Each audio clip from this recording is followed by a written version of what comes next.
Why is the truth so important? Because first of all, it does set you free mentally, and it gives you a starting point. You have to have the truth to have a starting point.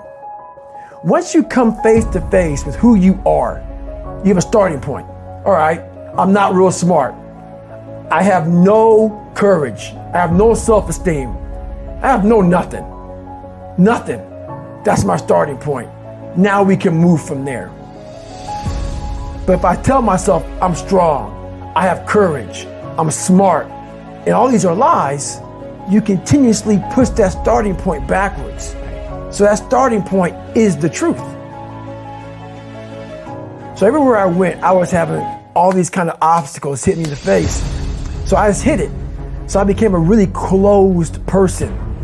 So I became this person who walked around with like two sides of David Goggins. There's one side that was like, I'm a tough guy. That was the outside surface. But on the inside, I was a kid that was just hurting, that needed all kind of help, but no one knew it. I never talked about it because why? That showed weakness. For me to come out and be this vulnerable, because everybody thinks I'm Superman. So I had to tell them the truth.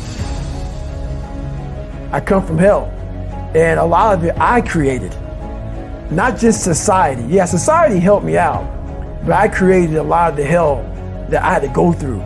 I made this picture out to be a lot worse than what it was. It was bad, but I made it out to be, insurmountable. So yeah, we can be our worst enemy. When you quit, your mind says we're done. So it doesn't expand. There's no expansion when you quit. When you say, F you, this sucks, I'm drowning, I'm miserable, I'm suffering, I'm broken, but I'm not going anywhere. What happens to your mind is it does this. It says, he's not leaving. So we got to expand. We got to grow. We got to figure this thing out.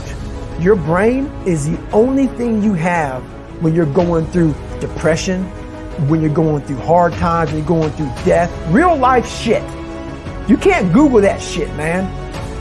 You're alone 24 hours in a day where you're alone in this brain. And your brain is talking to you in all kind of ways. And it wants to control you and pull you in these different pockets. If you can't control your own brain and your brain controls you, you got to tell your brain where you want to go and how you want to go and how you want to get there.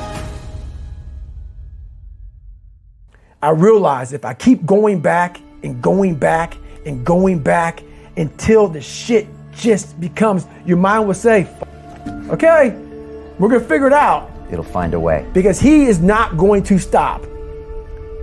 It's not like I'm gonna try one more time. No, it's just like alarm clock goes off, boop, we're going back. I can't read right, we're going back. I gave myself no way out, and my mind realized that. They said, okay, we're gonna adapt and overcome now. If I'm lying to you about who I am, or I'm lying to you about whatever, there's no starting point. There's a false reality. Right? You have to create the real reality. That's the real reality. Where the f am I going to start from? So for me, I was lying to this, lying about that. So I had no starting point. And the truth is very important. And for me, a lot of years of my life growing up, I lied a lot because didn't have a lot of friends, felt socially just all kind of awkward. I was hiding all kind of stuff. So you do whatever you can to create another human being that's acceptable, that you think is acceptable in society.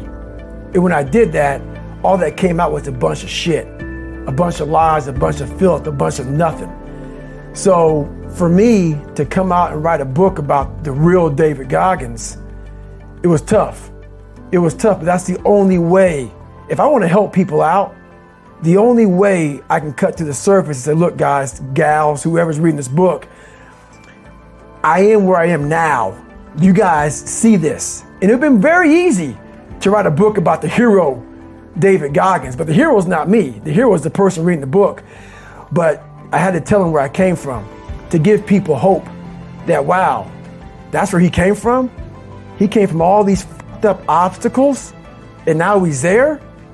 I want to give people that kind of hope. So that's why it was tough, because to give people hope, I had to take myself to the sewer to show people, hey, I come from hell. You will not find toughness in a comfortable environment. Those of you who are listening to this, whoever hear this, you will not find it. I was trying to look for it everywhere. The only way you find it is to drown yourself in a position where you're just out of sorts, where you can't swim and you're drowning. Where you're drowning. You're drowning in life. But you say, you know what, man? That. Because I wasn't gifted with brains. I wasn't gifted with God-given talent as far as like athleticism. So I knew to get to where I had to go, to be on the same playing field as these men, to even try out for this program, I knew the work was going to be something that I didn't want to even attack. So I would just put it off. But yet you did it. Because it haunted me. Okay. The voice in my head said, you know what, man? You're going to die never even trying to reach your full potential. And how's that going to feel? But I knew that I was going to pay for this while I was living or while I was dead. I realized how the brain works. I figured out how the brain works. I'm a scared kid, and that's what gives me so much power. I had no foundation, and I built this off of just researching the mind. The feeling you get is basically invincibility. You realize that you can't do it all the time.